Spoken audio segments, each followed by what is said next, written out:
Welcome back. The young of New Genesis will be easier to deal with. Darkseid, do your worst. We're not afraid. Of course not. It would pain me deeply to deal harshly with you. That is why I keep such a Desaad at my side. I don't mind playing games in the slightest. Here, try this toy. Fun, isn't it?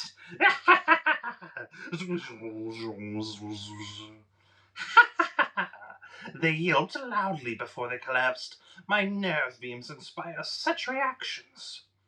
Open the doors. Load these enemies of Apokolips aboard on one of our departing aero vans. No need to treat them gently. We're taking them to where we took the others, to the camp of the damned. It's not the first of its kind seen on Earth, but Desaad is the master of this one. Even as justifiers make a mockery of life, Desaad plays with death as though it were a fine art. I wonder what sort of masterpieces he'll make of these brats. I trust this camp of yours is serving the purpose that overrides all others, Desaad.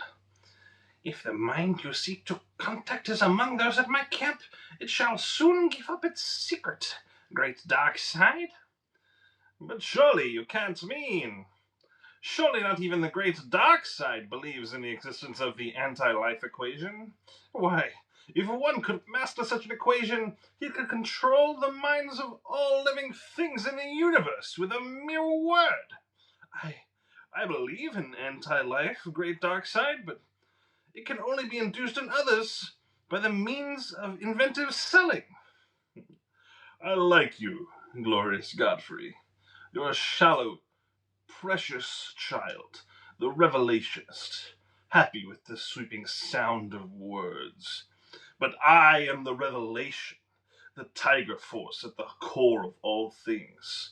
When you cry out in your dreams, it is Darkseid that you see.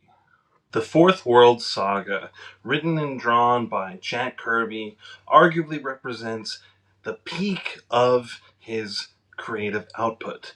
Jack Kirby was one of the most influential artists and later writers in all of American comics history, creating characters that are known and loved to this day like Captain America, Hulk, Thor, the Fantastic Four, Black Panther, Iron Man. Some people argue he had a hand in creating Spider-Man. Most of the Marvel characters you know and love were either created or co-created by Jack Kirby. Further, he was a major innovator in new and distinct genres, like the superhero, obviously, but in the 1950s, he arguably invented the romance comics genre. He was a big player in the monster comics genre, and he went on to have an incredibly prolific output, drawing 3 or 4 series a month at his peak in the early 1960s. This relationship with Stan Lee ends up fracturing, and he jumps ship to work for DC, then going on to create one of the most influential and revolutionary concepts in all of DC at the time, the Fourth World. These characters like Darkseid, Mr. Miracle, Orion, and Big Barda are still major players in the DC Comics universe to this day.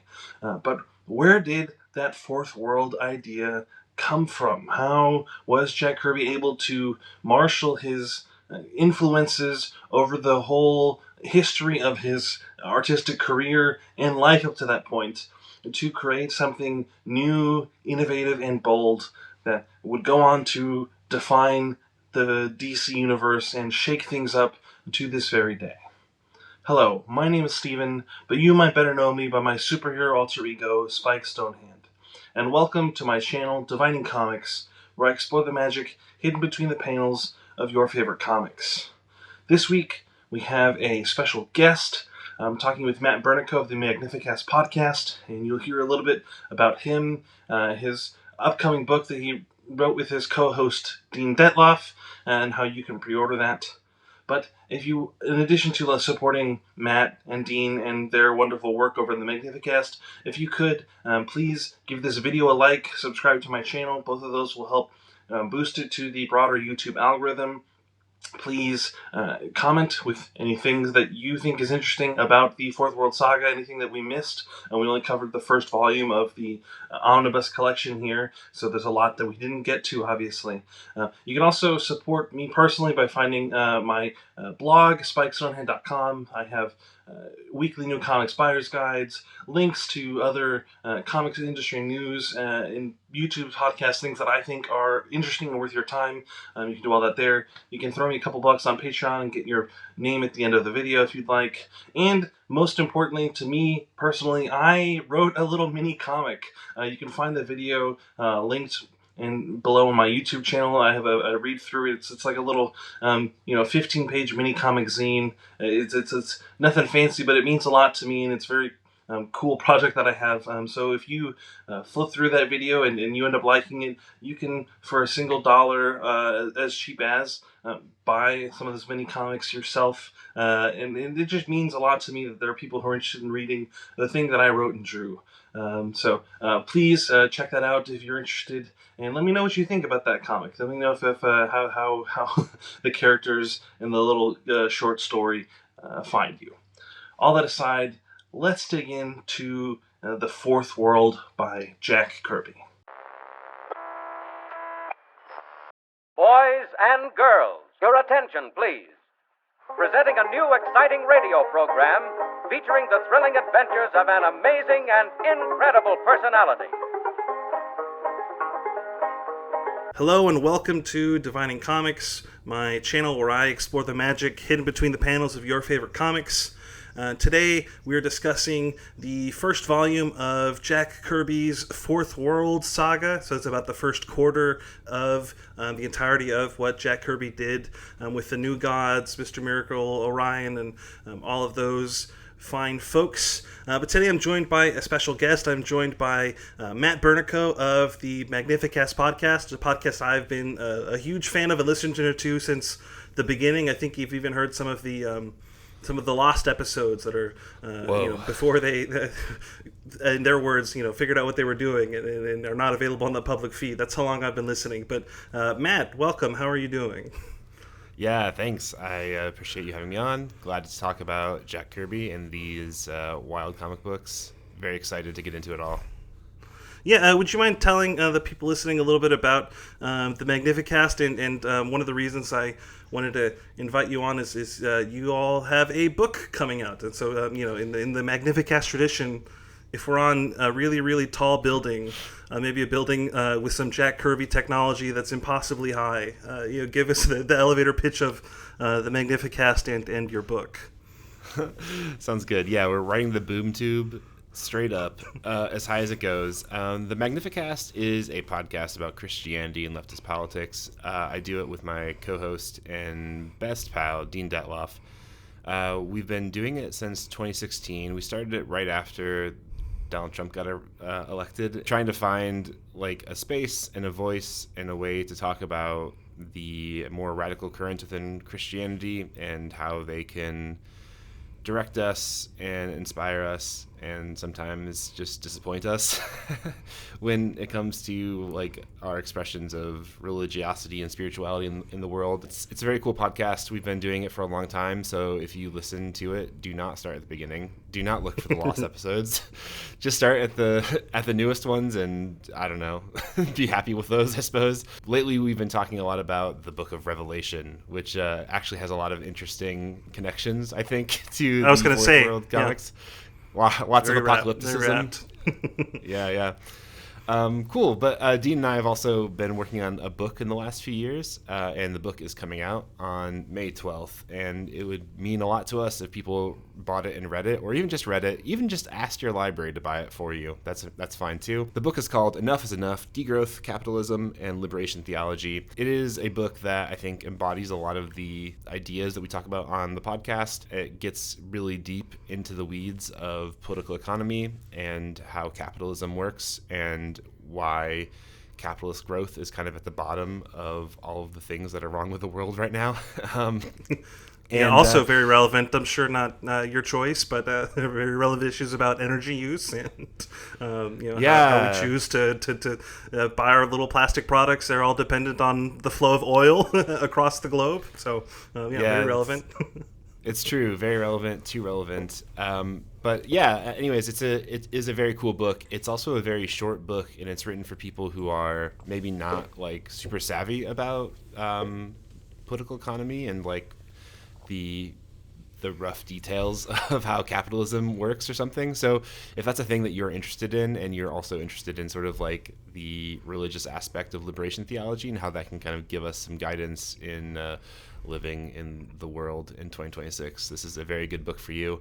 You can pre-order it at fortresspress.com. It is $24 and I don't know, pretty good. I think it's a pretty good book. I've read it myself as well as having written it, and I think it's a good one. Yeah, and if you do buy it and enjoy the book, when you do buy it and enjoy the book, you can go back to the podcast episodes that were recorded while Matt and Dean were working on the book and get all of the the chapters that maybe didn't make the cut or the early stages as they develop these ideas. So it's been kind of fun journey to follow the two of you as you're writing it, listening to your thoughts on the ways that that our current system is not designed to sustain life on Earth. That hopefully things do not end. But as all things do perhaps end. New Gods comic itself, right? New Gods #1. I don't know if you caught this, Matt. It famously begins epilogue, and then it talks about the old gods dying and the new worlds being born in that, and that kind of theme of death and rebirth obviously is a big part of this ongoing story. One of the context that I wanted to tell you, Matt, I don't know if you read this when you talked about doing a little bit of research, was that Jack Kirby had been working for Marvel for so long, inventing all of the characters co-inventing, I guess, at least all the characters you know and love, Captain America, Thor, Hulk, the Fantastic Four, but most notably, Thor was one of the comics he spent a long time working on, and one of the last things he did before he jumped ship to DC was he did kind of a Ragnarok cycle in Thor mythology, like everything ends. So you can kind of view this directly in continuity, that of this cycle of death and rebirth. Yeah, so where the new gods are formed and these two planets split. You get the new Genesis, the kind of Eden, and you get Apokolips, the planet of industry and death and darkness. Starting initially, how did this framework find you, Matt? How did you like kind of the world that we're just kind of getting a little glimpse of here in these first dozen or so issues of these interconnected independent series? Yeah, it's funny. It's a little bit of a jarring omnibus fourth world in the series, as you've laid it out for me expertly, I'm sure. New Gods was the second one that I read, so I got the prologue second. But first, I got the Wild and Wacky Forever People, and they are tearing through space and time on their crazy motorcycle, and I was like, this is awesome, is what I thought. I was like ready for New Gods, like serious mythos, like science fiction, and like a weird new mythology, and what I got right off the bat was but like a Scooby-Doo and the gang kind of situation where they're riding a motorcycle. So anyways, I was like really, really floored about the whole thing when I was reading that, and then we got to New Gods, and I was like, okay, this is more what I was expecting. But yeah, it's quite interesting. I mean, like I'm a comic book enjoyer. I've never actually read this particular run, and I've read like some of the things that have come out of it. Like I've read Mr. Miracle and some other like tangentially related things. Right, but I've never actually... the Tom King and Mitch Gerard's Mr. Miracle. I think it was like 2018. Yeah, exactly. And there's even actually a newer one too, that's written more as a graphic novel. That's like a teen oriented one that I think is actually cool too. But anyways, yeah, I've never read these like original the original New Gods stuff, so I wasn't quite exactly sure what to expect. But yeah, a very interesting situation that we have here with Darkseid and Highfather and New Genesis and Apokolips and all these kind of like these good and evil perfect mirrors of one another, the symmetry of Orion and Mr. Miracle, and like all kinds of stuff going on. I don't know, that's what I was struck by, was the sort of like the perfect symmetry between the evil and the good, a perfect mythological setting. You couldn't ask for something better. To talk about the Forever People a little bit, I was also kind of surprised by that. But in retrospect, again, I've read a lot more of Jack Kirby's earlier work, his Marvel stuff, than I actually haven't read a lot of this New God stuff or some of his later DC stuff. It is very much in the his normal. It's a guy has a lot of his storytelling tropes and ticks. Like one of them being that kind of multiracial teen gang. That's a thing that he has loved doing for his whole career. And I think it was, if we're going to do a little bit of biographical analysis, he was born in pre-World War II New York. Kind of was like a street tough, and I think those experiences and then his experience being drafted and fighting in World War II kind of shaped his vision for the future in this kind of optimistic sense of that all these young people that are coming together, the Forever People being his vision of hope for the children. I mean, he was, I think in his 50s when he was writing and drawing these comics, but it has so much emphasis focused on these, young teenagers and their kind of hippie outlook on the world and their groovy way of talking that it can be a little cheesy at times, but I think it comes from that point of hope that he maybe saw in the darkness of the economic depression of the 1930s, and then in the darkness of serving in World War II, the vision of solidarity across races and even gender. We can come together to bring about something good and new to the world. I think that's kind of what the Forever People to me represent. There are a lot of these big abstract ideas about life and anti-life and these different characters. I was kind of wondering what you think of the symbolism of a lot of this. If it was something that you felt you were catching on to some of the subtext that was going on here, or if it was too obvious, or I don't know. What are your thoughts on these big symbolic ideas? Yeah, I don't know. I guess I had kind of a weird philosophical reaction to some of it. At the mythological level, I was kind of struck. Like I was saying a minute ago, there is asymmetry between these two worlds. That you have life and anti-life, and you have dark side and high father, and the symmetry of New Genesis and Apokolips, and I don't know. It sets up a universe that is a great backdrop for a superhero kind of high science fiction sort of story, but also it's a world that is like extremely Manichaean in the way that there are these sort of two opposing poles, and they are perfectly opposite. They're locked in struggle forever. Good is just as powerful as evil, and evil is just as powerful as good. And they fundamentally will never work out that tension toward anything else. It's great, as an epic tale, totally cool. But also that particular framing sets me on edge. And it's kind of frustrating because it's just it's so unrealistic. It's I don't know, it's cool for a morality tale or something, but it lacks the nuance of what the world is actually like. Yeah, it works for superhero stories that are designed to kind of go on forever and not have a definitive end.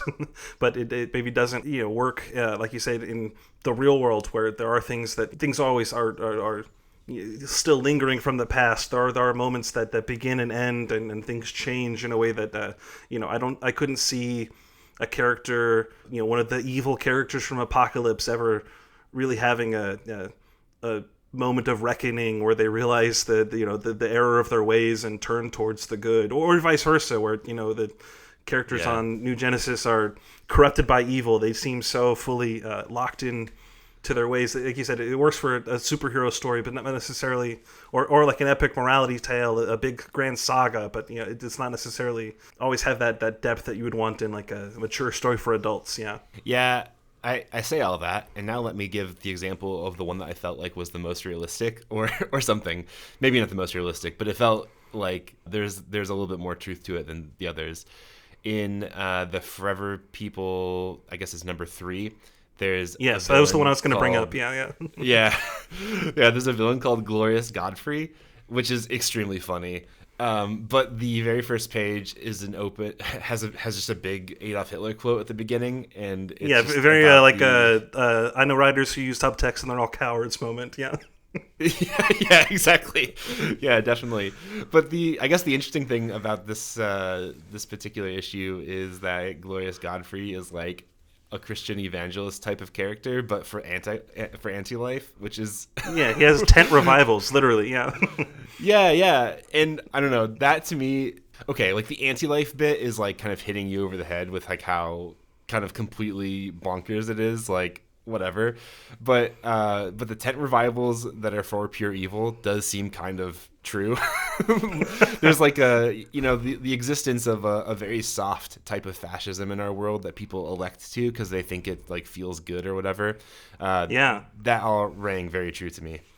Right, and that issue had the kind of brainwashed, I guess you could call it, soldiers, the people that had become converted to the cause of anti-life, are doing these things that, you see now, right, of rounding up people and putting them in vans and sending them to a camp that, was at the time was very clearly supposed to be a direct reference to, Nazi Germany, but, ways that it maybe even has gained increasing power for today in America, the way that you might, if you were relatively well-off white American, you might not have thought would be a thing in the 80s or 70s when this is being written. They know you can kind of see these people that are, the anti-life allows them to justify any action, it says, and so they can take joy in murder and take joy in doing these violent acts that restrict the freedom of others. And I think that there is some sort of interesting, to your point, like psychological truth there about the libidinal pleasure of giving away your individuality towards the fascist cause that I think kind of gets at like, why do people do these evil things? Why is it that people are able to give themselves up towards these darkest impulses of humanity? That I do think that anti-life as a concept is kind of never clearly defined, I think, to its benefit, that it is just a kind of, it is just evil. And it's like, but it does kind of get into a little bit of how does that actually manifest in the world of people that have given up their freedom and given up the fight for good. Like, why would they actually do that? What do they get out of it? And it gets at that issue of the forever people, I thought was, like I said, one of the more interesting ones on that concept. I don't know, what did you kind of think of anti-life as a concept? That's such a big thing that especially later writers, like in the Mr. Miracle series that you referenced, gets at kind of anti-life, one specific interpretation of it. And I was just kind of wondering what your thoughts were reading this about anti-life as a, the thing that Darkseid is fighting for. I was thinking a lot about that. I mean, I was predispositioned coming into these comics, having read the Tom King Mr. Miracle comic, which is great. It's like a big deconstruction of superheroes. It's like an extremely postmodern kind of pastiche of like thinking about depression and all these kinds of things. And I was like, when I was thinking about getting into this run of comics, I was like, okay, anti-life, that's the thing that makes Scott Free really depressed or whatever. And then we get to here and it's like, oh, there's actually something maybe more dynamic that Kirby is trying to get at with anti-life.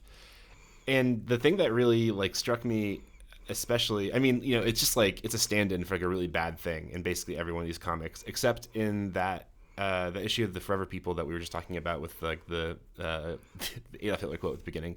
So all of these guys are marching around with, I don't know, helmets on and flamethrowers and like guns and stuff or whatever. Yeah. But there's this one, there's several panels where one of the anti-life soldiers like storms into a library. And there are people in the library, and the soldier is just like, this place it's full of nonsense, whatever, and I'm gonna burn it. I'm justified in burning the library down. And the word justification comes up a lot from like the sort of angle of the anti-life soldiers. I think that's actually really interesting, like the justification for doing types of like extreme super violence, like releasing the libidinal like the libidinal like sort of energies of like actually acting on the hatred that you have towards other people.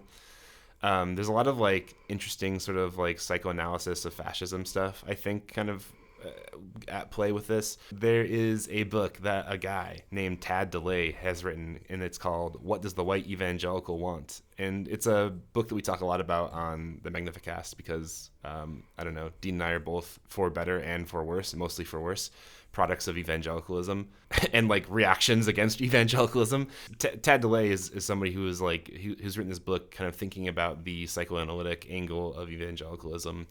And something that he brings up quite a bit in that book is the ways that hatred is actually worked out pretty common in like really commonplace ways in evangelicalism, where, you know, evangelicals, they don't necessarily care about like what the future looks like for theological reasons, but also political senses as well. The future is not super important from the evangelical frame because Jesus is coming back or whatever. He's going to rapture everybody up, so we don't need to worry too much about like what the earth looks like, which makes questions like climate change really fraught and stuff. But in that type of like theological framework, Tad DeLay says it's clear that like, well, evangelicals really just kind of hate their kids. You know, if you don't really care about the type of world that your children will inherit, it's like an expression of your hatred of them. And like, you know, it's the justification of the destruction of a world that doesn't quite even exist yet. And I feel like there's a lot of that type of justification in the idea of anti-life, where it's like finding ways to express your hatred, where in other ways it's like not socially acceptable or something, but adhering to the anti-life equation or whatever philosophy, it makes those things that are not acceptable suddenly acceptable. Things that you couldn't justify, now you can. You couldn't normally burn down a library, but because of the ways that the anti-life equation empowers you to do it, you can go ahead and do it.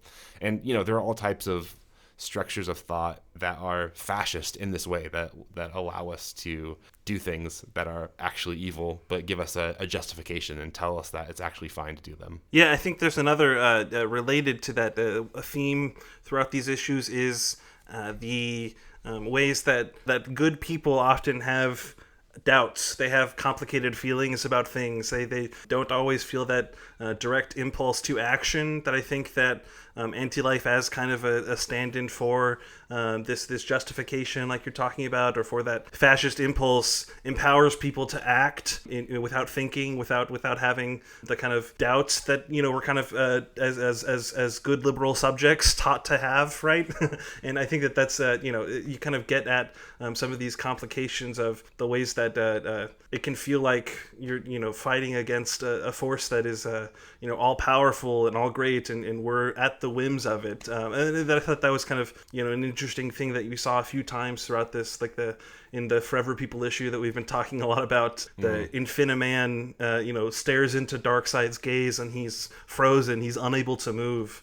Raises that question of like, what is the force great enough to stop these great evils that, you know, I think that this comic series doesn't necessarily ever get at, partially because it ends up being canceled before Jack Kirby was able to complete it, but also because it is, you know, this eternal cycle that we seem to maybe be locked into in that kind of postmodern condition. You know, the one person who does seem to have great power, you know, this kind of great I don't know, prophesied about figure in these comics is Orion. And he it's heavily implied in the issues we read. If you've read anything from, you know, more modern times, you know that Orion actually was, you know, Darkseid's son, was traded to and raised on New Genesis as part of an attempted peace deal by Highfather. He, you know, Godfrey, who's Highfather's son, was raised on Apokolips in Orion's place. So it's kind of, yeah, let's talk about, you know, those two characters, Orion and Godfrey.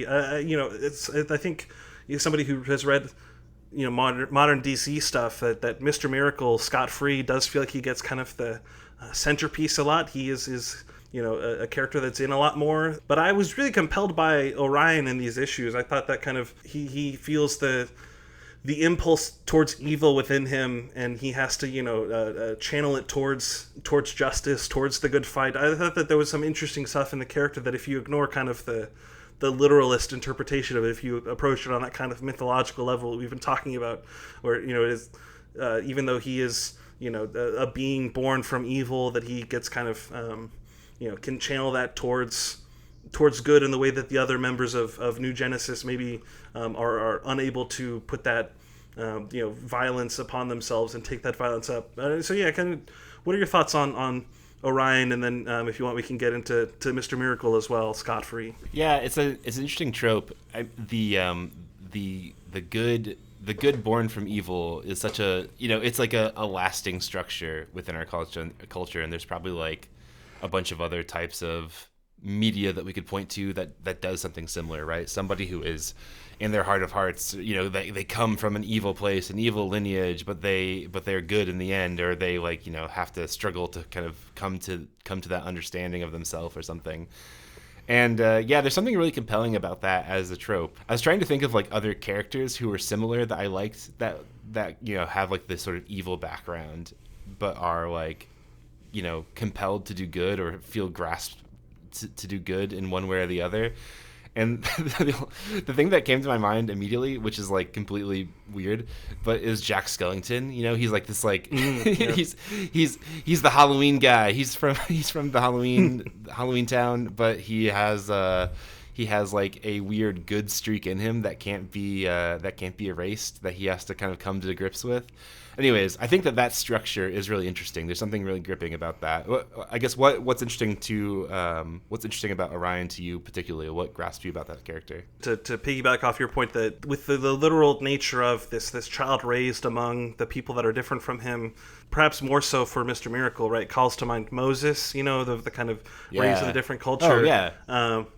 And Jack Kirby, I know was at least ethnically Jewish. I think he later in his life, it became more important to him, the religious elements of it too. He was, I think, religiously kind of all over the place, and he kind of like into some hippie stuff and some, woo-woo stuff and occult stuff. He was kind of all over. But I think later in life, he definitely embraced more of that Judaism. But I think for Orion, for me, it is that something about the conflicted nature of like wanting to do good while also having that self-doubt. A lot of superheroes feel like they're reactions to Superman in an extent, and I can see that here, right? That Orion has, I don't know if he's maybe as powerful as Superman for whatever that's worth, but he has this great power within him, and yet he struggles to know if he's on the right path, if he is actually, fighting for good. There's a bit in the first issue of New Gods where they're, it's part of this whole complex mythology where there's the source wall that tells them all of these things, and Highfather tells Orion, like, you're a free person, you can always do what you want, and Orion, is kind of like, but I have to do what the source wall tells me, it's my destiny. And I feel like there's all of these kind of conflicting forces within Orion as far as like he is a Superman with doubt that I think makes him a compelling character in a way that maybe traditional Superman isn't, as for some, he's compelling in different ways than Orion is. This kind of figure that isn't a dark Superman. He's not Homelander or something like that, but he has these more human impulses of not wanting to succumb to the evil that he feels is within him, or that I feel like is a nice. More relatable, more human in a lot of those senses than some other of the kind of abstracted characters here, like like Highfather or Light Ray. They're also they feel like they're working on such a metaphorical level that they don't ever get that kind of humanness that Orion, I feel like, gets compared to some of the other characters that they're from the New Gods. Yeah, that makes complete sense, because Orion has the capacity for a character arc, whereas Highfather or Light Ray do not, right? I mean, like, I guess Light Ray is like running from death, and that's interesting, but like Light Ray will be the same at the beginning of the story and the end of the story. He's a good guy. We know that. It's fine. Yeah. And I mean, and that's the same thing. That's the same thing is true for Superman, though. I mean, Superman is complicated in other ways as well. So I don't want to like. Yes, I love Superman. I don't want to disparage Superman. He's, of course, interesting in different ways. Yes, yeah. Yeah, but I guess like there's a particular portrayal of Superman where he's just he's a Boy Scout type character that like can't be corrupted, and he's immortal and all this kind of stuff, and doesn't have the same struggle as you'd see somebody like Orion. But Orion's is like relatable in a very human sense, where we're all kind of always doubting ourselves and second guessing ourselves. Are we real? Anyone who's ever had imposter syndrome or whatever, you will relate to the character of Orion. And I think that there's something like you said, extremely human about that within the mythology. Yeah, maybe he kind of feels like Thor in that sense of, that Jack Kirby was also, right, wrote and drew for a long time. That fear of, Thor can only lift up the hammer if he is worthy. And that's a thing that he struggles with at various points in his story of, feeling, what does it mean to be worthy and actually, be worthy of getting the powers of Thor, of having this, all-powerful nature. I think that there's something that kind of gets transferred there into Orion of this fear of, am I a worthy figure? Do you want to talk a little bit about how Mr. Miracle's introduction, as somebody who's maybe read a little bit more about his later stuff, how that hit you? Yeah. I guess I just didn't really know. I don't know anything. yeah, for sure. It's weird. I didn't know that I didn't know that there was another Mr. Miracle before Scott Free. I didn't know that there was another Mr. Miracle after Scott Free. I don't know anything about this. I just know about this crazy Tom King book. But yeah, really, really interesting to learn about the deep origins of Thaddeus Brown. Well, yeah, really interesting that he's just like he's like an old-timey vaudeville type of character, escape artist, Houdini. And then Scott Free shows up, and he's going to just do that, but also be immortal and can do magic. And that's amazing. Yeah. Very fun. I think that bit was great. I like that a lot. Yeah, I like Scott Free for a lot of reasons. He's like overcoming like a bad childhood. I guess that's the thing that is sort of interesting about Scott Free as a character is that he's raised on Apokolips. He's, constantly plagued by granny goodness. And still overcomes all of the odds and becomes this, like, he can escape from anything kind of character, which is very appealing, I think, especially to adolescent boys, always wanting to be sort of like out of here. I don't want to be, under the rules of my parents or whoever, and I want to escape from it all. So very appealing. I get the idea. Yeah, and I think that, I don't know if we get it necessarily as much in what we read today. I think he's still very shrouded in mystery in those first 3 issues of how he ties into the whole grand narrative. But, knowing that we do a little bit more about, like you were saying, that he was raised on Apokolips, I think that if we're going to interpret him on that metaphorical level, he feels much more like that kind of, Darkseid fights for anti-life, that Scott Free is kind of the ultimate expression of life, of freedom, of like there's no structure that can contain him. And I think that kind of makes for a very, very fun character. He's not like Orion out here fighting for some greater cause. His motives are very strange, actually, I find. Like why did he decide, I saved this escape artist's life real quick. He ended up dying later, but I'm going to just adopt his whole persona now and wear his costume and also every issue, do some sort of escape art trick that I, just not even for an audience. I'm just practicing, but I'm still practicing in ways that could kill me. His motivation seems very strange in a lot of these bits, that is in a fun way and kind of like what's up with this guy. I do wonder how that kind of continues to play out and we end up getting that later portrayals, how it builds to that, because he seems like a real goofball here, and I don't know what happens in the 4 or 5 decades later where he's now depressed and I guess it lets Darkseid get to him mentally. But yeah, his character here was a little strange, honestly. Yeah, it did not actually occur to me that he was always just practicing escapes. But that is exactly the case in every single one of these issues where he shows up like strapped to a board with like a big granite boulder over his head or something. But there's no one around. It's just him and his guy, his assistant, Oberon. And why is he doing this? I don't know. I guess he's just like, he just is, man. I don't know. But a compelling character nonetheless. You're right though. He is a goofball. It's hard to know exactly what to make of him. He's not a superhero in like the traditional sense. He's not like rushing to anyone's aid necessarily. He's kind of just like doing his own thing, which I can appreciate. I don't know if you read this on Wikipedia or anything. Did you know that some people suspect that the character of Scott Free was based off of a real guy, a real comic guy, Jim Steranko. He did a lot of different comics at Marvel throughout his history. But when he was a teenager, he was like an escape artist and magician, and would do like all sorts of. He was kind of like a scoundrel, carny kid, I guess. That was a real kind of guy you could be back then. I don't know any of those kids now, but but yeah, that was that.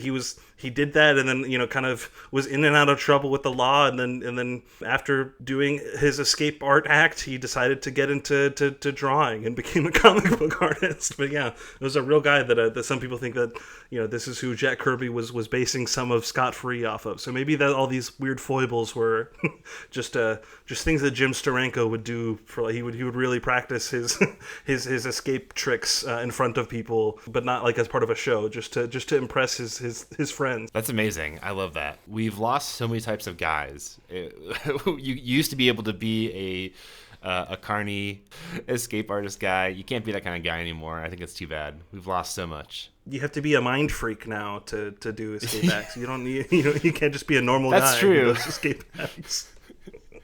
You have to be like a toxic weirdo who's like also trying to pick up women or something. I don't know if that's true of Chris Angel, but that feels like his vibe. It's hard to say. I feel like there was like 2 or 3 different stage magicians that were in the Epstein files, so I'm fine writing all of them off. Was there anything? I think that's most of the things that I had wanted to cover. I just think that there's a lot of Kirby-isms that if you're a big Jack Kirby fan that you'll like. His weird technology, his photo collage that he would do. I don't know. I saw that more in the Jimmy Olsen issues that you didn't read. Were there any of those where that you read where it'd be kind of a black and white page of like a real photograph with drawings on top of it? I skimmed through those and just kind of looking at them. I didn't read them, admittedly, but yeah, very interesting. The art in these books is incredible. The coloring is cool. The lettering is very cool. It is great stuff. Like, man, they don't make them like these anymore, is how I feel. No, and not only that, Jack Kirby is maybe the most prolific artist. He was writing and drawing these 4 series. They were coming out 2 of them a month, and that's the fastest artist today can maybe do 1.5 books a month, and it's just unheard of to write and draw as much as Jack Kirby did, and it's all these original ideas. It kind of seems like there's more ideas than he could even fully develop sometimes. That there's just every issue new characters and new proper nouns and new ideas that the later writers I think and later artists were really able to actually develop into more of a coherent mythos. But here it kind of feels like all over the place. There's just so much creativity. It's almost, it can't be contained in these books. Yeah. Okay, speaking of new characters and creativity that can't be contained, we have to talk about the Black Racer. What is up with this thing? This is wild. Yeah. Okay. He's like alluded to at the end of one issue, and then he appears in one of the New Gods issues, and he is an aspect of death. He's the personification of death, but he skis around the universe at light speed. Yeah. Through space. on literal skis. It is extremely weird and zany and funny. I love this character, so I did go look him up and and find out all the other weird places he shows up in the DC universe. But man, this very first New Gods issue, it cannot be beaten. It is so funny. Yeah, and it feels like I know Jack Kirby also created the character of the Silver Surfer, and for some reason that doesn't seem as goofy, being silver and surfing through space. It's like, oh, that's kind of groovy and weird, but skiing, that's silly. I don't know why that's silly and not cool, but I 100% feel the exact same way. It just like skiing for some reason just feels so goofy. There's a big whole page piece with the Black Racer, and he has these skis on, and his feet fit into the skis in this really bizarre way where it looks like he's wearing like slippers, and I guess it just like puts me off. The character design just like so bonkers. Because he also has like knight's armor on, but ski poles as well. Man, just wild stuff. Yeah, and then then he in that issue that we read, he encounters a man who is it seems like was paralyzed from in a like a coma, or maybe just paralyzed, but from some wounds he sustained. And the Black Racer approaches him and is like, "Hey, you're gonna die, but then I will also die, and you'll be resurrected to take my place." It feels very like the Santa Claus, maybe. Yeah. Maybe there's this whole legacy of the black racers that have existed throughout time, constantly, being killed and reborn into new bodies. Yeah, it's very strange. Yeah. So okay, that part is so interesting to me. So he just as you say, that happens. So now there's this new guy who's resurrected. He's no longer suffering from his injuries. This new guy takes his place, and instead of like changing things up, he's gonna resist the idea that he has to like be death. He doesn't. He just immediately transforms, and he's like, all right, I'm gonna get to work now, and that's fine, I guess. Man, such a wild character. And then that's the end, and that's it though. Is that like now there's this new guy who's death, and he's skiing around the universe, and like that's it. And there's nothing else to it. I don't know. I don't know why this was important for the New God storyline, or like where it goes inevitably. But it's just such a weird inclusion. But I do like it very much. Yeah, it makes me wonder. I know that he is persona non grata for the bad things that he did now, but like in Neil Gaiman's Sandman stories, that death is one of the main characters there, and I wonder if there was ever any crossover between the Sandman version of death and the Black Racer. Like maybe I don't know, because this Black Racer, he doesn't seem to be a kind of death that it's like every person who has ever died, sees the Black Racer. It just seems like some people get to see the Black Racer before he dies, which is also an interesting element of it. But yeah, there's just so many interesting details. I think that Jack Kirby, like we said, is kind of working in this, I've got an idea and I'm going to kind of put it out on the paper, and I'm not worried about the world building implications of this necessarily. That's nerd stuff. Like I'm just gonna, I think this is a cool idea, so I'm doing it. Yeah.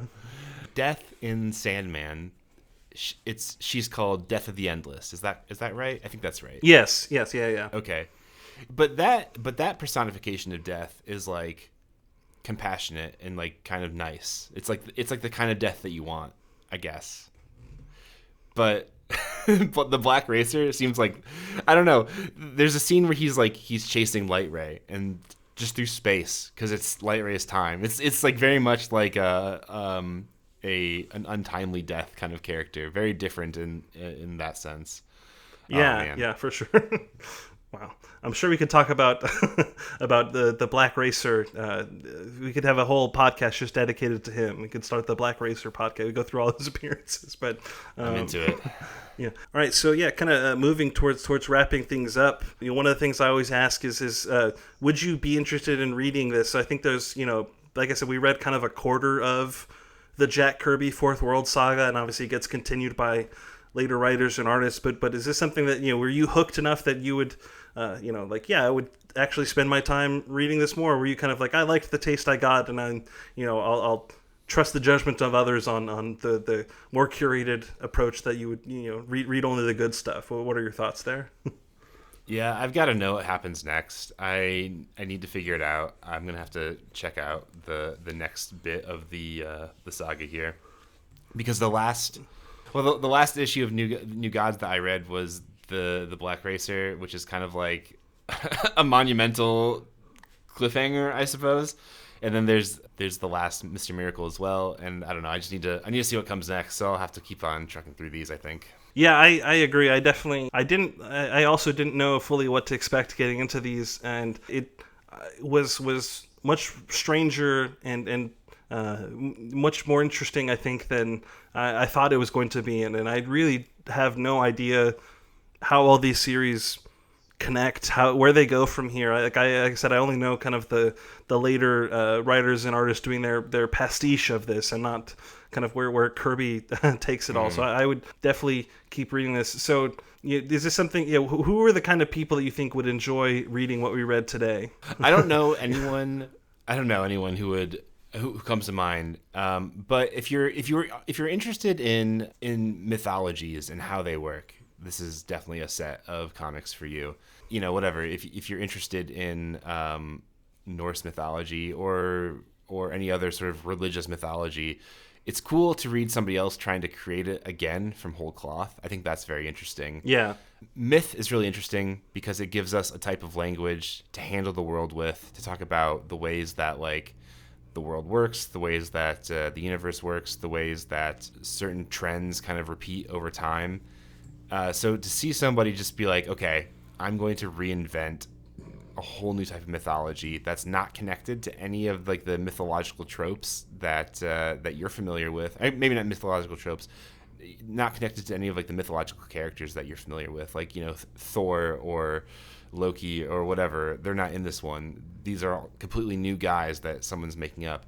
But even though that's the case, there's still a topology to it that is kind of familiar that you'll see repeated elsewhere that I think is actually kind of interesting. So yeah, I mean, if you're a person who likes, I don't know, Beowulf or whatever, you would find this quite interesting. Yeah, I think it would be interesting to see, you know, to imagine a hypothetical future where 5,000 years from now, some, you know, the critical comparative mythologist of the future is trying to, you know, be like, oh, so, you know, you had this, you know, the Indo-European god of, you know, you have, you know, Hercules and Thor and also Orion, or, you know, just trying to piece together all of these. I think that there's something interesting there of, yeah, these gods that are still definitely the gods of specific things, you know, that you kind of get in the modern understandings of ancient mythology, but they're not the things that you would normally expect. It is like, you know, we didn't talk much about the specific forever people because they're kind of just,